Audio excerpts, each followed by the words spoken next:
வாங்க வாங்க நம்ம கும்பகோணத்தில் உள்ள காமெடியான விஷயத்த பார்க்கலாம். ஆக்சுவலாக என் ஃப்ரெண்டுக்கு ஃபோன் சர்வீஸ் பண்ணுறதுக்காக நாங்கள் போயிருந்தோம். அது வந்து சர்வீஸ் சென்டரில் கடைசியில் என்ன சொல்லிட்டான், எஜெக்ட் பின் உங்கள்கிட்ட இருக்கான்னு கேட்டான். எஜெக்ட் பின் இல்லாமல் என்ன சர்வீஸ் சென்டரை நீங்கள் பார்த்துருக்கீங்களா எங்கேயாவது கும்பகோணத்தில்? இல்லை எஜெக்ட் பின் இருக்கா, இல்லைனா வந்து ஊக்கு இருக்கா அப்படின்னு சொல்லி எங்கள்கிட்ட கேட்டான். எனக்கா டேய் என்னடா பண்ணுறீங்க, இருக்கா இல்லையாடா அப்படிங்கிற மாதிரி இருக்குது. அதுதான் உச்சி பிள்ளையார் கோயிலா என்னன்னு தெரியல. கும்பகோணத்தில் ஒரு பிள்ளையார், அந்த பிள்ளையார் ரோட்டில் அப்படி மேலே இருப்பார். அவர் தான் ஆக்சுவலாக உச்சி பிள்ளையார் கோயிலா என்னன்னு எனக்கு தெரியல. உங்களுக்கு தெரிஞ்சால் சொல்லுங்கள். ஐயோ இந்த ரோடை எனக்கு ரொம்ப பிடிக்கும். கும்பகோணத்தில் ரெண்டு பக்கமும் நல்ல லைட்ஸாக இருக்குமா, நல்லா வந்து லைட்டாக வேடிக்கை பார்த்துட்டே போகலாம். இந்த பக்கமும் லைட்டு, இந்த பக்கமும் லைட்டு, ஜாலியாக வேடிக்கை பார்த்துட்டு போகலாம். அந்த மாதிரி எனக்கு ஒரு ஃபீலிங் இருக்கும். அதனால எனக்கு இந்த ரோடு ரொம்ப பிடிக்கும். அதுவும் இல்லாமல் ஆக்சுவலாக ஓ மை காட் பொண்ணு இந்த வந்துருச்சு பாருங்கள் இந்த கடை எனக்கு ரொம்ப பிடிக்கும். ஒரு டைம் நான் பார்த்தேன் இந்த கடையில், அந்த ஷோரூமில் வெளியில் அந்த பொம்மை போட்டிருந்த ட்ரெஸ்ஸு எனக்கு அவ்வளோ பிடிச்சிருந்தது. செம்மையாக இருந்தது, கிளாஸாக சென்னையில் உள்ள இந்த மாடல்ஸ்லாம் போட்டு வர மாதிரி இருந்தது. அது எனக்கு ரொம்ப பிடிச்சிருந்தது. அப்புறம் இந்த பக்கம் பார்த்தா ஆசிகா பில்டிங் செம்ம பெருசு. ஆக்சுவலாக அன்றைக்கி நல்லா லேட் ஆகிடுச்சு. ஆனால் இருட்டலை வானம், ஏன்னா வெயில் காலங்கிறதுனால ரொம்ப இருட்ட தெரிலையா இல்லையான்னு தெரில.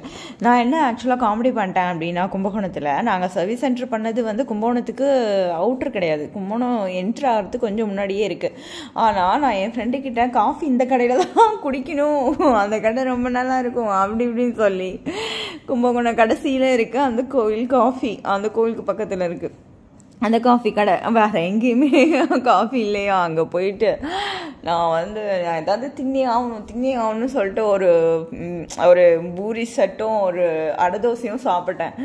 நல்லாவே இல்லை. ஆனால் காஃபி ஓகே நல்லா இருந்தது. பட் அந்த மாதிரி காஃபி எல்லா கடையிலையும் தான் இருக்குதுன்னு நினைக்கிறேன். அதுக்கு நாங்கள் ரிட்டன் போகிற வழியிலேயே ஒரு நல்ல கடையாக பார்த்து காஃபி ஏதாச்சும் ஸ்நாக்ஸ் சாப்பிட்ருந்தா கூட, எப்படியா இருந்தாலும் ஒரு 20 நிமிஷத்துக்கு பிஃபோராகவே நாங்கள் ஊருக்கு வந்து சேர்ந்துருப்போம். என்னால் ஒரு 20 நிமிஷம் லேட் ஆகிருக்கும் நான் நினைக்கிறேன்.